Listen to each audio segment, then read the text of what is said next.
Welcome back to the M3 podcast. Got a similar crew from last week, Alex, Dalton, Logan.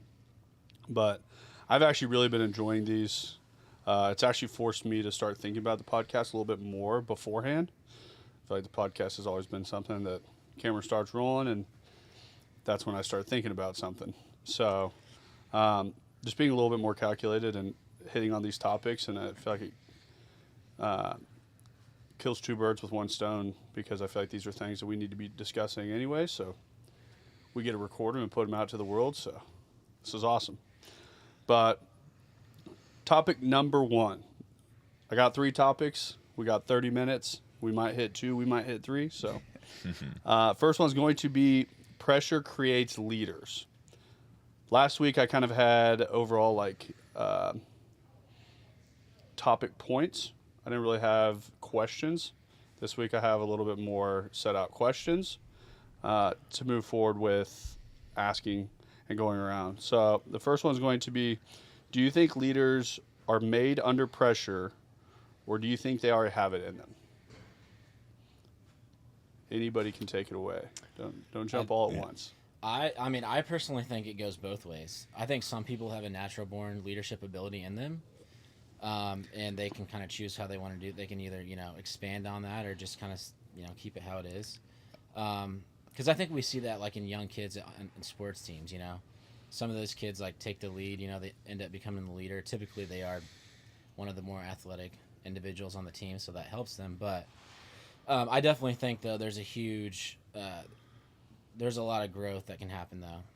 And I think it's the separator, right? Like if you have it naturally, pressure is going to identify that, right? Yeah. Because in those pressure situations, natural leaders are going to step into it and not out of it.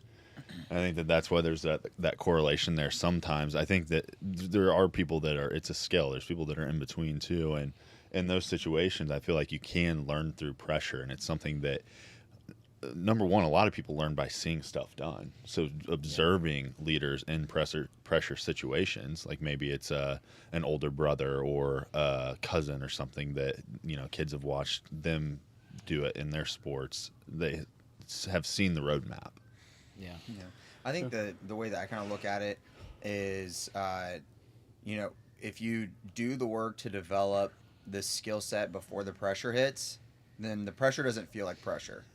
It feels like an opportunity to step in and show your ability to do something. And either you develop that skill set on your own, or you have a mentor or a boss or someone just in your corner who's your person that's going to work with you on developing whatever it is, that skill set that you don't have. Because then when that pressure hits, it's the same as swimming, right? If I've never been swimming before, I'm not going to feel confident just being thrown in the deep end. But if I've done the work to prepare when I get thrown in the deep end, it doesn't feel like it's that big of a deal, because I know I've been confidently prepared for this moment. So that's where it's like, if it comes to you naturally, great. But also, too, even if you don't have it naturally, I believe people can build that skill set so that when that time hits, they're ready for it. Yeah, my personal experience of it, as someone that's in leadership now, I don't think I was born with it. I think I have a lot of people that are like, well, you just have it. I'm like, as a kid, I didn't have it. When I was younger, I didn't have it. And over time, when you start falling into it and you start getting that pressure, I've always enjoyed pressure, though. I just haven't been in the seat to be the leader. I wasn't the super natural gifted athlete when I was young.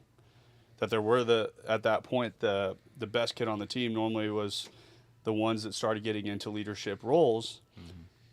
But fast forward in life, a lot of those same individuals aren't in leadership roles nowadays. Some of them are, some of them aren't. And you look at that progression over time, that I think sometimes not being in that role at a young age, I knew that I felt that I could take that pressure. And as I've gotten older, I've come to understand that I can. And that's where I perform best. And to Alex's point, too, is preparing makes it to where it doesn't feel like pressure. You feel I don't know. There's a video online that I've seen it multiple times, and it talks about the guy, the farmhand that comes. Mm-hmm. He says that he fears no storm, and Yeah. he said he sleeps through every storm. And then the farmer's like, I don't know what that means. And then it goes into the point of huge storm rolls in, trying to find his farmhand. He's like nowhere to be found. He's sleeping. He goes and checks the gates. The gates are all closed. Everything's put up. The horses are in their stalls. He goes, that's being prepared for the storm. So just in life, being prepared for those moments, I think, is a huge piece of it, because then pressure seems as something that you're ready for. And it's just like pro athletes practice. Why? They practice for the games. And that's where it correlates, like you said, back to like the natural born talent thing. Because I get when you're younger, there's always going to be a kid that's a little bit faster, and that's just how it is because you're young. But then when people get to the point of being pro athletes, and like, oh yeah, he's just like naturally born gifted, whatever.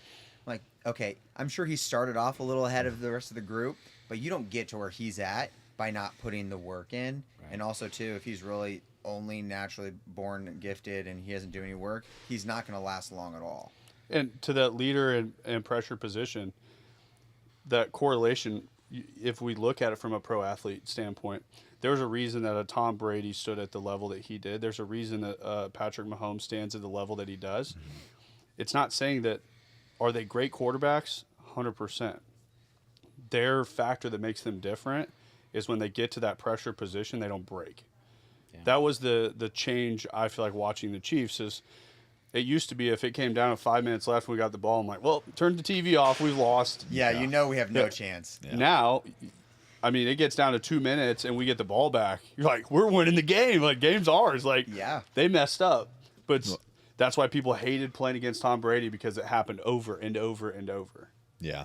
And if you're familiar with Tim Grover, the difference between a closer and a cleaner. I mean, like Kobe, Jordan, all those guys, they're cleaners. Like, there's closers out there. There's clutch athletes and elite guys. But then there's these cleaners. Tom Brady, Patrick Mahomes is one that just take it to a whole nother level. It doesn't close all the way. Yeah, Dre. Coming in technical difficulties in the back. Yeah, and I think that book is called, is it Relentless? I think so. Yeah. So that's a good read, but and I don't know in that regard if that's something that you can learn or that I feel like a lot of those guys are just born with that. I think it's something that, like a wire inside, that once again, when you feel like that you were so prepared. Mm-hmm. Early days in business, I would hit those road marks, and it felt like the pressure of the world was on me. It felt hard. Now I run into stuff, but the confidence has grown so quickly and so high that I look at it as like, yeah, we're built for this. And it's also figuring out there's a difference with a leader that thinks that they themselves can do it, but then also empowering a team to do it next to them. That's what a Patrick Mahomes does, is he gets the whole team to rally behind him in the last 2 minutes to go make it happen. And having someone like that on your team just gives you the confidence even more, because I was watching the Chiefs documentary last night. I was too. That's on ESPN. That's where they started coming from. And, nice. And Trent McDuffie was talking, and he's like, our mindset's just been get the ball back to Pat. You know how much confidence and freeness that allows the defense to play with, knowing that if they can get the ball back to Pat with 2 minutes to go, they don't have to worry about coming back on the field. Yeah. Like, it's over. And that's the beauty of like working in, you might have one segmented department, and you don't touch stuff in another area of the operations, or you don't oversee every single step of a client journey that your clients might go through. But the beauty of it is when hey, I'm going to handle what I need to handle, and when I hand it off to this next person, this next group, whatever, do you feel comfortable and confident that that person's going to do the task at hand and take care of them 100%? Or is it, I'm handing them off and I'm terrified that they're going to drop the ball right now? Like, if I bring Alex to this meeting with me, is Alex going to embarrass me and now be a liability at this meeting? Or is it a value add when I bring him to this meeting? And that's where it's like you said, same exact example, is it then you then don't have to worry and feel pressure on yourself to then overcompensate because you know that your teammates doing their job. And to the point of leadership and pressure and all of it, I feel when you become a leader that can handle pressure, you start developing leaders around you that can handle pressure. That's what attracts A-level talent. There's a reason that people in the league want to play with Patrick Mahomes. There's a reason that Tom Brady could go from the Patriots to the Bucks and then also have all these other people just start showing up. That they're the ones that he's the one that takes us to the Super Bowl to win. And when you start putting a winning mentality in the air and everyone starts following the same thing, it gets to that point where I tell people when I'm going through interviews all the time, I go, one thing that we are going to focus on doing is trying to break you in 120 days. And it's funny, they always kind of like look at me like, well, that's probably not like the norm to anybody in an interview. I want somebody that can handle pressure. I think that's what it is. I think the way you say it is jarring. Yeah. Because I feel like I have to. There are times where like you'll say stuff, and I was like, "Hey, I've been around long enough. I speak fluent Dane, so I know what he's actually saying right now." But some of the statements you make, I'm like, "Well, if someone doesn't have additional context of what you mean by that, then that's like the jarring piece of like, excuse me, what?" But like I look at it as I want people to feel pressure. I want someone that can take the pressure on and win, because that's what gives me my confidence. That's where I can make those outlandish statements and people are like, where does this come from? I'm like, I have all these people around me that I put pressure on over and over and over, and they keep excelling and winning. And that's where I'll go up to any fight, and I have this crazy confidence because I'm like, I've tested the people around me. I'm like, they win too. So it just, I don't know, it fuels the fire that, yeah, you talk about a Pat Mahomes, but you also, there's a lot of other guys out there making plays over and over and over, that he has a lot of faith in his defense when he steps out on the field. I mean, he has the faith that when he's going to throw a ball to Kelsey, he's going to make the play and do something crazy too. But it's just like that, I think, energizes him to a whole nother level. That we saw that there was a while that we didn't have a wide receiver that could catch a ball, and you could tell that like his quality of play was dipping in all different, but like his confidence level was getting beat down. That when everyone's holding their weight of the team, great things happen. What's a moment I have on business, but you can do moment in life or business where pressure forced you to grow a lot faster than expected? I feel like we all have one in common. Like last September, was it? We had a bunch of people walk out. It was pretty dicey in here for a while, and I think it was tough for all of us. It was tough for Logan and I. I know it was tough for you. It was especially tough for you, Dane. But I do think the catalyst to all that, what pulled everything together, was that meeting that we had out there. Yeah, Like, I thought that was a fine example of leadership, like one of the best I've ever seen from you. So. Yeah, and ultimately, at the end of the day, I think that's what you learn through situations like that, is that those are the situations that separate a leader from people who aren't a leader, is that even when you know shit is hitting the fan, that stuff is not going well, that we're just getting beat up and beat up and beat up, you have to stand there confidently with your chest out and lead the troops.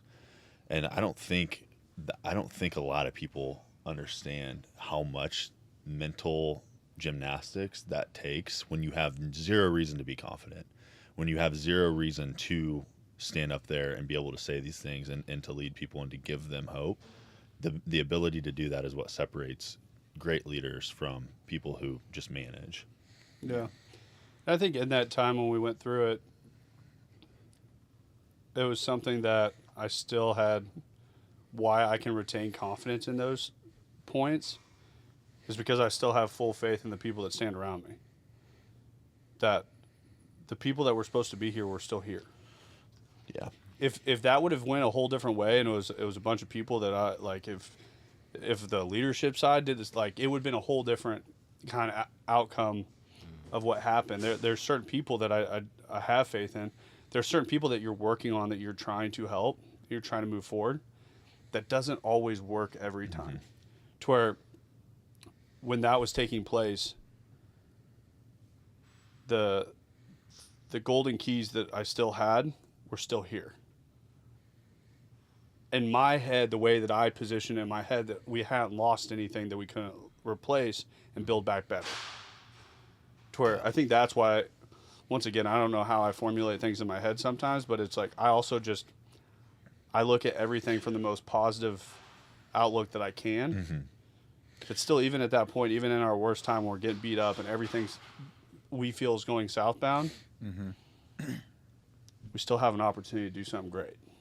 For sure. And there's a little bit of a difference there too. And like thinking about it from your level and in your position where you've got all of us standing around you. I think for us and where I'm coming from with that was more so from a tactical standpoint with the team in terms of I know where they're at with everything. They are stressed out to the nines. They don't think that we're going to be okay, that this is going to work out. Having to figure out a way to pull people out of that and to lead through that. Yeah, I think there's a good example of that. Of one of the ways that I've seen leadership discussed was imagine like you're in a room and the room's on fire. Good leaders suck all the air out of the room that kills the fire, and then bad leaders in those moments put more fuel on the flames. So it's kind of one of those things of, are you going to make things worse with your version of leadership, or in those crisis moments where people feel like they're in a burning room, that once you walk into the room that, hey, I know things seem like things are awful right now, but because that person's here, because they're now involved, I don't know how they're going to make it okay, but I feel confident that because this person's here that everything's going to be all right. So like that's the window that I think some people don't really look through in those times of, am I making this better for the team, or is like my reaction right now amplifying the problem at hand? Yeah. Yeah. And I read a quote, it was probably like a year ago, but it was something that just always like stuck with me. That was, when people think of your name, they should think of that as the solution. So I've always looked at, like, I feel that when people reach out to me, it's for, they're looking that my name came up to solve something. Towards the same thing in the leadership side of, if you focus on the bad things in the world, that's what you're going to see. Towards, in those times, how do we reframe the thinking of everybody to focus on the pathway forward, to focus on the good things, and not hyper-focus, because if something's already happened, there's nothing we can do to change that. We're sitting in the bed that we made. Yeah. Did we lead ourselves to that spot? Yeah, I'll take ownership for that. There was a reason that I shut that door when they walked out, because I'd already seen that kind of as an issue. Yeah. To where it's, we got like 10 more minutes. I'd already seen that as a issue to the setup that we had. That forced us to make a change a lot quicker than what we had, what I had already started building out in my head. At that point, I don't think I was great at like putting a roadmap in front of everyone to see where they were going. So I'll take all the ownership of what led us to that spot. But then it's like, all right, we broke something here. Let's rebuild it and move forward. So I think it pushed us forward very quickly, and it exposed us really quickly. Yeah. Next one. How do you prepare your team to handle pressure instead of folding under it? Which I feel like this kind of piggybacked off of our last statement. But geared more towards preparing Yeah. your team for those moments. I think it's just those bite-sized pieces at a time, right? Like they said, common phrase is like, you bit off more than you can chew. It's like, well, if you never give someone the opportunity to do any of it and you try to throw it all in at once, like that's not good on our part. Is that like, we gotta give them the opportunities to build that confidence to do it, because then once that big ask comes, they're like, okay, I haven't done something of this size yet or this scale, But because I have done the things to lead up to this point, I feel confident that I can do it. But then also, in my opinion, I think speaking that confidence into them is also a big difference maker of, hey, Logan, I've never asked you to do this before, but I feel confident in giving you this because I believe that you can do it. You don't know how to do all of it, but the thing is that I know you'll figure it out, and I'm here to help you when you need it. But I wouldn't give you this if I didn't think you could handle it. You know, just conversations like that do make a difference as opposed to just slapping it on someone's desk and be like, Friday morning, I expect to have it. It's like, well, I don't know if I can pull that off or not, right? Okay, well then let's talk through it a little bit if you are concerned that they might not be fully confident in their abilities. Yeah. I know in the idea of happiness is found in progression. I think overly preparing and introducing people to new things way before it's ever required ends up for a better outcome. I think early days at MMG, we waited until like something blew up to then look at the problem to say, hey, now we have to fix it. Now we don't have an option. Where now we're looking and we're proactively looking at solutions to problems that we're already seeing. And how do we, it's the same thing we're doing with clients now. That's why our retention rate continues to increase. That's why all these things are increasing. We've done it on the sales side. There's a reason that our closing ratio continues to increase. But it's selling that progression mindset into everyone, that when you get the buy-in from everyone that things are going to change. That just this stagnant state isn't where we're ever going to be.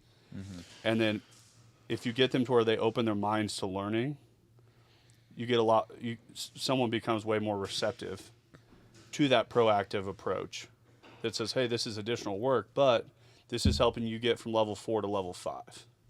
Yeah.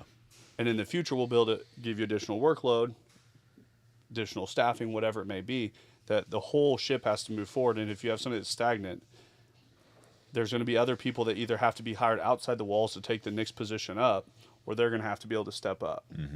So I think that just overly preparing proactively, that would be like I don't know, once again on a football team, if you have somebody that's playing fucking O-line and then out of nowhere you throw them to a defensive tackle and they've never stepped foot on that side of the ball, like, how do you expect them to go out? I mean, it's a 2-minute drill, right? Yeah. Like you run 2-minute drills at practice all the time. It's because like, hey, I don't know if you're ever going to need this or not. Yeah. Like, but there's going to probably come a time at some point where we're going to be in a 2-minute situation and our top wide receiver got hurt.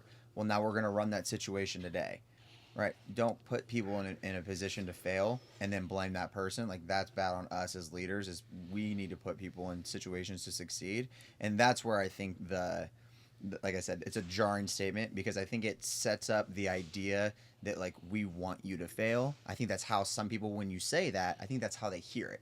Yeah. Is that like I want you to fail and like I'm not going to help you. I think that some people hear it that way when in reality what you're saying is like I want to see that you can handle pressure and growth and that we're going to set a high bar for you, but we're setting a bar that we think you can attain. I just know that it's not going to be a good fit for you here if we set high expectations and all of a sudden you don't want to meet expectations. And I will say, I feel like I am a little bit jarring on the people that I want to be around. I feel like I hold a very high standard for people that I run with. But that's what I'm saying is that you just have high standards and that I expect you and to meet them. It's one of those things that when you start stacking things on top of someone, you figure out when somebody gets pressure, who that person is. Like Logan was saying earlier, like when it's easy for everybody. Yeah. If it was easy, everybody would do it. There's times in business that things get easy. I used to take those I would get to that spot and that's when I took a breath. Now it's like in those easy times is when we prepare to where we don't have hard times. And it's the same thing when we have people come on to work. You're like, I want to see what their workload looks like. I want to see that when it gets really hard, that they step up to the plate. They don't fold. Right. Because those people just aren't people I want to run with.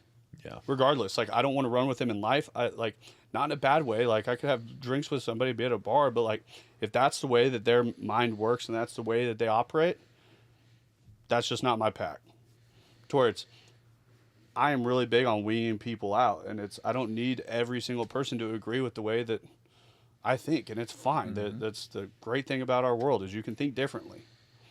But there is a winning mentality that has been like downplayed in our world now. We glorify it in the sports world, but in the business world, it's frowned upon. God forbid. Yeah. But it's like same mentality. Like if you're going to bet on a sports team, you have a sports team. I don't care what sport it is on a localized market. Do you want to go and see them win? Yep. So then, I mean, in the sports world, there's dudes that beat girls and they still let them go on the field and they'll still cheer them on a weekend. But business, if you make any profit, then you're criminals. Like, and it's, oh, you want to just run with winners and you're not for everybody? Like, I just find it funny in the workspace, and I think it's something that if I come across wrong and if I sit with someone, I tell them that, and that's what deters them. Awesome, that's exactly what I was looking for. If that deters 4 or 5 people, but we get the 1 out of the 5, we know we got the right one. Yeah. So but then that person, there's no false narrative pitched to them either. And that's the best part about it, right? Like in every interview that Dalton and I have now, like I'm almost trying to talk you out of taking this job if we get down to it. Like the first year in this role is not going to be fun. It is going to be building a portfolio, and it's going to be a lot of grind work. Is that something that you're comfortable with? Yeah. And we'd rather have that than just painting it as rainbows and butterflies and things like Absolutely. that. Because that's what social media does, and nobody shows the 95% of the time that they're grinding or actually making progress. It's all the 5% of time that is photo and camera worthy. I certainly think we've done a lot of things, not only on the marketing side, but the content side too, to set people up for that. We tell them, yeah, it's not going to be easy, but we don't quite just throw them to the wolves like we did. You know, there's a steady progression of like, okay, you're going to, you know, we're going to build you up to this point, but once you're there, you know, then it's on you. Like, then you're going to have to take off. Whereas it used to be, it would just be like, hey, yeah, you're starting. All right, well, we're going to give you these 15 accounts and, you know, ask us if you need anything. But now it's more of like a steady progression of like, you can shadow somebody, you can have a few accounts here and there, you know, work your way up to build that confidence. And that comes with defining clear career paths and opportunities. And then you get into different levels. Like now we can pair a senior account manager with a junior account manager and stuff like that. And I think that's just the overall progression that people don't realize. When you just start and you're operating a business, like 2 years ago, we were just operating a business. We were drowning. Yeah, we nonstop. I was trying to figure out not to drown. We were not built for scale, right? Like Absolutely not at all. now we've set it up to where we have structure in place that we're built for scale.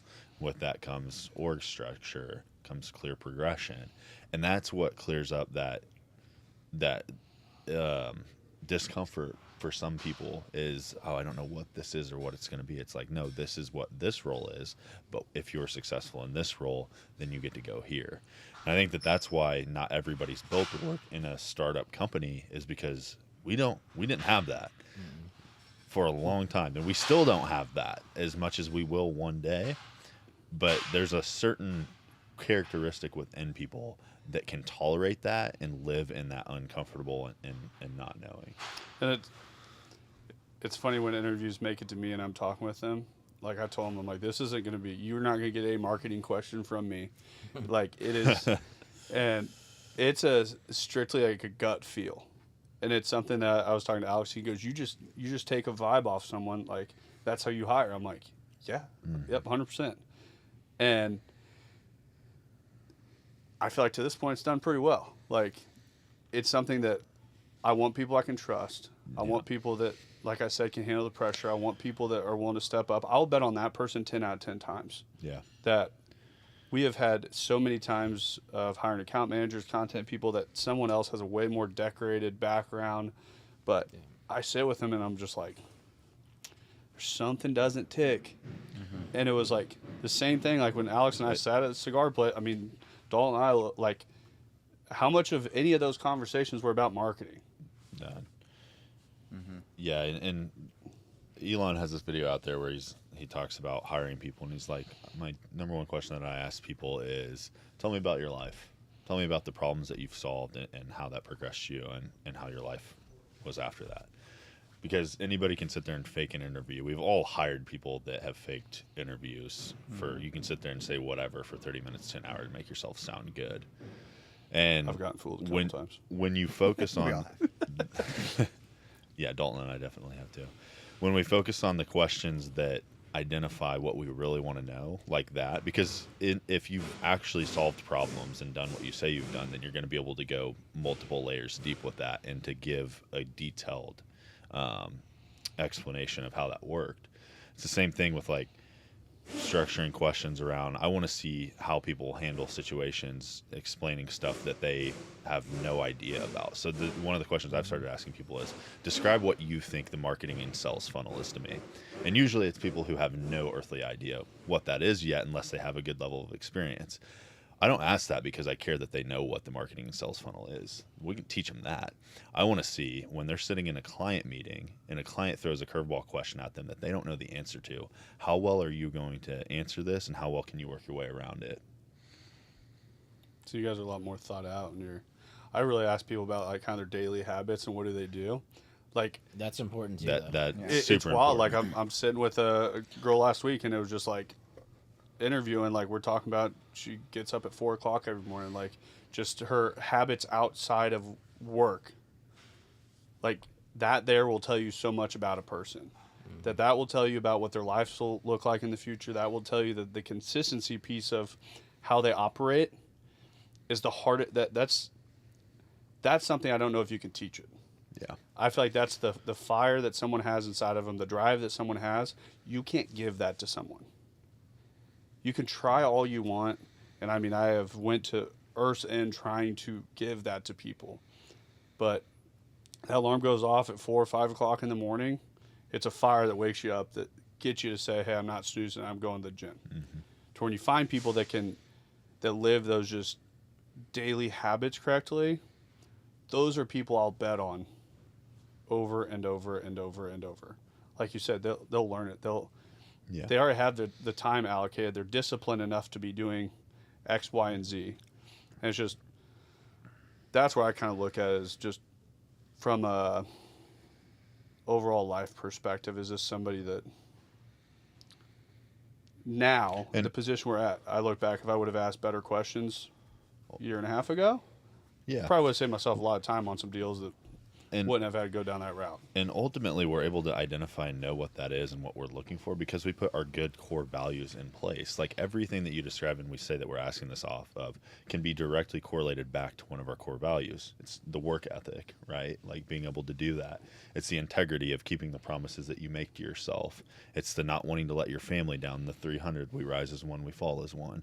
So all of those correlate back to what we're looking for in people. We just use that as a way to identify people who already align with what we are running after. Yeah. That was a good one. I don't even think we're making it past our other questions. I think we were a one question wonder. Well, we'll have to Well, we have some do questions another for one. another podcast. Yeah. Yeah. I'm liking these format. I'm liking these. They're not like too long. I think that 45 it's a minutes. lot more value too. I mean, Yeah.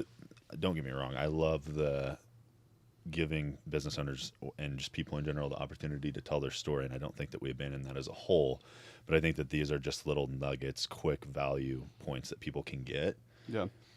And the issue I've ran into that a little bit is from a social calendar wise. I've been booked up Monday through Friday. So I normally had a day in there that I podcast every week. That hasn't been happening. So adapt and change has led to this, making sure that we will still drop a podcast every Monday. Mm-hmm. We're 177 weeks straight on that. So we're not missing that mark.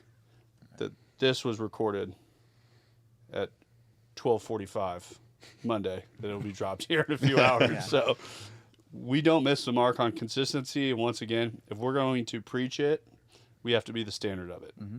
So I think takeaway from all this is ultimately, as leaders too, you have to be the standard of everything that you do. Yeah. And we talk about with clients and everyone else, but I'm enjoying these two. I would say too is that for people who are listening, people who are engaged with what we talk about, this is an awesome opportunity for us to get some feedback there.